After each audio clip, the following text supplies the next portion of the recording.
Assalamualaikum dan salam sejahtera. Anda bersama saya Ihsan Yahya dari World Trade Center Kuala Lumpur. Ini waktunya untuk cerita. Kita bercakap dan juga bercerita berkaitan dengan kisah seorang wartawan, bagaimana untuk mendapatkan berita dan sebagainya. Tetapi kalau kita nak menyebut berkaitan dengan inovasi, revolusi, pastinya dunia mengalami fasa berkenaan sejak berpuluh-puluh tahun yang dulu. Dan kalau kita nak imbas berkaitan dengan percetakan 3 dimensi ataupun 3D, yang mana penemuan awalnya, kalau kita boleh sebut, ia bermula daripada tahun 1981 hingga 1984. Dan ketika ini, seorang penyelidik dari Jepun telah pun menemui perkara berkenaan, tetapi disebabkan dana, perkara berkaitan dengan percetakan 3 dimensi ini terpaksa dihentikan, iaitu oleh Dr. Hideo Kodama dari Jepun. Dan kemudian pada tahun 1984, 3 dimensi ataupun 3D ini, percetakan dalam bentuk 3D ini diperluaskan ke Perancis, ditemukan oleh ataupun dikembangkan lagi oleh 3 penyelidik. Manakala pada tahun 1988, struktur utama yang dikomersialkan telah wujud dalam 3 dimensi. Tetapi perubahan ini melalui fasa yang cukup besar dan cukup banyak sehinggalah kepada pembuatan-pembuatan lain. Hari ini saya bersama dengan wartawan Esok Awani yang namanya senang saya nak ingat. Ihsan Yahya dan juga ini Ihsan Marisa. Ini pertama kali Ihsan bersama dalam cerita hari ini. Pastinya ini cerita yang agak mendalam, deep dan juga besar untuk kita sampaikan, kan Ihsan? Dan juga untuk Malaysia sebenarnya. Tapi ada cerita dia adalah berkaitan dengan titanium, berkaitan dengan 3D, implan. Apa cerita berkaitan dengan liputan ini? Okey, sebenarnya begini. Tapi terlebih dahulu, terima kasih Ihsan. Okey, terlebih dahulu kita melihat sebenarnya sektor perubatan negara kita sudah kehadapan dengan percetakan implan 3D pada kali ini dengan menggunakan titanium dalam pembedahan. Dan melalui teknologi itu juga banyak bahagian tubuh yang cedera. Pada hari ini kita boleh gantikannya dengan implan cetakan 3D. Dan begitu juga kalau dahulunya kita melihat 3D itu hanyalah di dalam komputer dan juga perisian-perisian dalam software. Betul. Tetapi apabila saya sendiri pergi membuat liputan pada Selasa hari kemarin, rupa-rupanya ia boleh dikeluarkan menjadi sebuah produk dan menyerupai bahagian-bahagian sekiranya kita mengalami kecederaan. Ya. Ini kita menyebut dua perkara, dua elemen penting. Satu adalah berkaitan dengan lukisan 3 dimensi ataupun lukisan 3D. Kemudian ia diterjemahkan kepada dalam bentuk percetakan 3D, kan? Dia sungguh unik sebab ini revolusi yang kita depani. Tetapi ini cerita pasal rahang. Kenapa dan juga apa sebenarnya signifikasinya? Okey.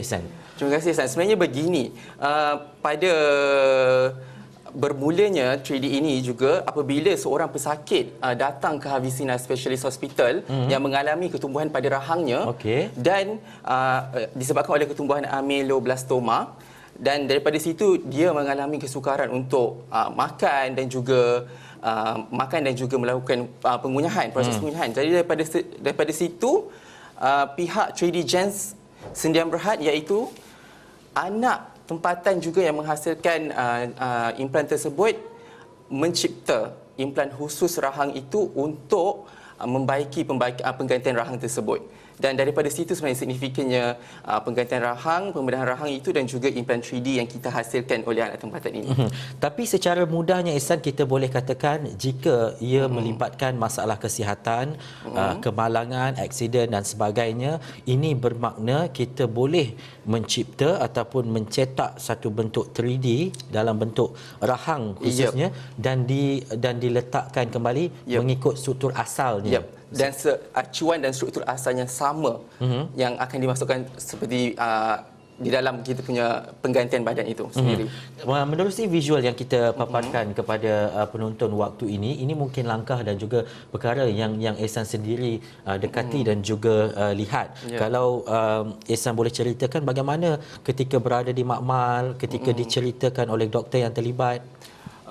Ketika saya berada di situ, saya sebenarnya agak Saya sebenarnya sudah teruja melihat hasil kebolehan dan kepakaran tempatan untuk menghasilkan 3D Gens ini, pencetakan 3D ini bermula daripada bagaimana mereka pereka 3D dan juga doktor pakar bedah untuk berbincang sekiranya seseorang itu mengalami kecederaan, bagaimana mereka merangka untuk menghasilkan sebuah implan untuk memenuhi kecederaan tersebut. Dan daripada situ bermulalah proses simulasi dan juga akhirnya sehinggalah ke peringkat pencetakan implan khusus tersebut. Dan kita tahu ini adalah implan.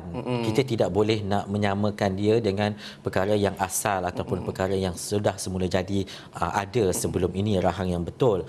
Tetapi mungkin ada diceritakan perbezaan mungkin kepada pesakit-pesakit sebelum ini selepas menggunakan rahang implan ini bagaimana?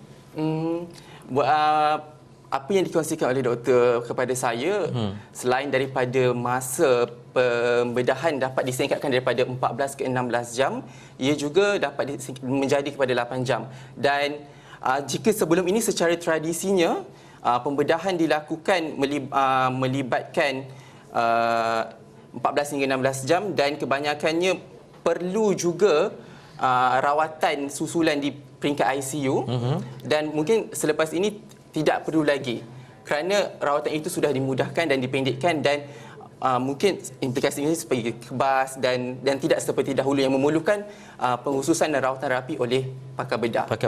Baik, dan juga cetakan ini merupakan seperti yang saya sebut adalah hasil inovasi dan juga kepakaran syarikat tempatan, syarikat 3D Gens Sdn Bhd ataupun 3D Gens. Dan 3D Gens ini sebenarnya adalah syarikat di bawah Ekosistem Perbadanan Pembangunan Teknologi Malaysia MTDC. Bila kita cakap pasal implan, teknologi, inovasi, pastinya kita melihat kepada mungkin ia memerlukan peruntukan dan juga modal yang sangat besar. Ada diceritakan berkaitan dengan modal, pembiayaan dan sebagainya?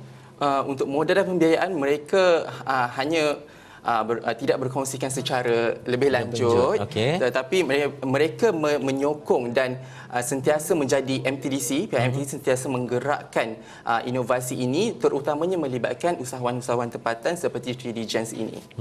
Dan juga ini yang disiapkan oleh Ehsan ini telah pun dikeluarkan di laman Sesawan dan juga laman web Astro Awani. Tetapi melihat kepada teknologi seperti ini, mungkin ada perkara-perkara yang di luar pengetahuan sebelum Ehsan membual doktor berkenaan, yang mungkin ada keterujaan, oh begini sebenarnya, dan ini apa cerita di sebalik itu, Ehsan? Keterujaannya sebenarnya sangat teruja sebenarnya, kerana sebelum ini kita melihat 2D, 2 dimensi dan 3 dimensi hanya dalam perisian dan juga komputer.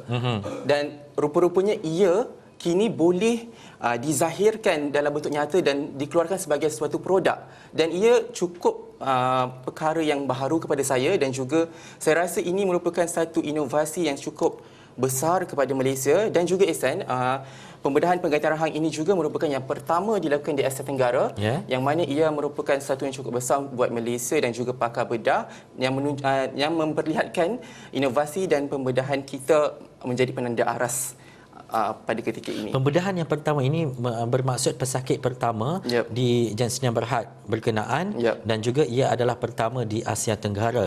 Progresnya bagaimana selepas itu, Ehsan, kalau ada pengetahuan berkaitan dengan perkara ini? Progresnya baik ketika ini, tidak diceritakan secara mendalam, tetapi seperti yang saya katakanlah sebelum ini, sebentar tadi, secara tradisi dulu mungkin perlu duduk lebih lama di unit rawatan rapi atau ICU, tetapi kini selepas 8 jam prosesnya sudah menjadi baik dan mungkin memerlukan rawatan susulan untuk berjumpa doktor dan tidak perlu lagi untuk duduk di ICU untuk pada masa yang agak lama lah. Dan ini satu perkembangan yang cukup baik, terutamanya Malaysia, dan juga Malaysia antara negara pelancongan kesihatan yang terbaik di dunia, dan khususnya ini antara salah satu langkah untuk orang mendapatkan perkhidmatannya di Malaysia secara umumnya. Tetapi Ehsan, selepas ini kalau diceritakan oleh syarikat berkenaan, oleh doktor berkenaan, apa lagi antara kajian dan juga analisis yang mereka sedang dan juga lakukan? Okey, saya ada juga bertanya berkenaan itu je, Ehsan. Untuk rekod juga saya ingin berkongsi sejak daripada 2016 2016, 3D Gems telah menyempurnakan hampir 600 rawatan melibatkan pembedahan implan cetakan 3D. Dan mereka juga selain daripada melibatkan diri dalam pencetakan 3D pembedahan, mereka juga melibatkan diri dalam industri-industri seperti kejuruteraan, seperti pertanian yang mana memerlukan pencetakan ini. Dan saya rasa selain itu, ia amat baik pada ketika ini untuk negara mempraktikkan pencetakan 3D ini. Bila kita bercakap berkaitan dengan kosmetik, berkaitan dengan pembedahan dan sebagainya, implan, mungkin kalau kita nak membezakan antara pembedahan kosmetik dan juga pembedahan implan, adakah mereka yang betul-betul terjejas seperti ini boleh lakukan, ataupun pembedahan kosmetik ini dari segi kecantikan dan sebagainya ini boleh dilakukan? Ini orang nak tahu juga. Kadang-kadang tak ada apa pun, boleh ke nak buat ataupun nak ubah begini ke? Sebenarnya teknologi implan ni sebenarnya di luar negara sebenarnya ia telah mencakupi cukup luas. Dan kalau kita lihat seperti di negara-negara yang terkenal dengan pembedahan plastik dan sebagainya, seperti ia juga selain digunakan kosmetik, implan gigi juga telah digunakan. Dan selain daripada untuk menggantikan kecederaan, ia juga sesuai digunakan untuk mempercantikkan ataupun orang kata memperindahkan bahagian-bahagian yang ingin dibaikilah. Dan juga Ehsan ini, kalau mungkin yang menonton sebelum ini tidak pernah menyaksikan Ehsan, mungkin kalau wartawan-wartawan lain dah biasa seperti Hasimi, Fauzi, Faris dan sebagainya. Tetapi Ehsan ini antara yang baru di Astro Awani, dan juga banyak isu-isu dan juga cerita seperti inilah yang dilakukan, special report dan sebagainya. Baik, terima kasih Ehsan. Saya rasa Ehsan untuk sekarang tidak perlu lakukan pembedahan implan, pembedahan kecantikan dan sebagainya. Betul. Sudah cukup sempurna untuk waktu ini. Betul, awak setuju dengan apa yang saya cakap.